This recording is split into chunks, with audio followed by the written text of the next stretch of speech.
Hello. So progress on the class project has been minimal this week because I've been away for a few days. But the big news is we've got all the money into the account so we can finalise the paperwork with my property circles. So I've sent off some documents for my property circles to complete the shareholder agreement. So that part of the work is out of the way.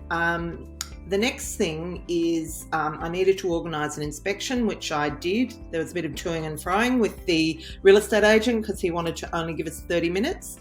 So we got 2 hours, but now, wouldn't you know it, Sydney City has gone into lockdown. That means Stephen and I are in lockdown. Well, we'll be in by the end of the day today. So it's highly unlikely we'll be able to go to the inspection. However, I believe that we need to roll with the punches. COVID is a way of life these days, and so I'm expecting that inspection will go ahead. Our student, Kerry Mills, is on the ground there. So during this week, I'll be making contact with the builders, getting them lined up, and it will be business as usual. David, our architect's not going to be too happy because he likes to do his own measuring, but I'll need to sort out with him what we're going to do about that because he's in lockdown as well.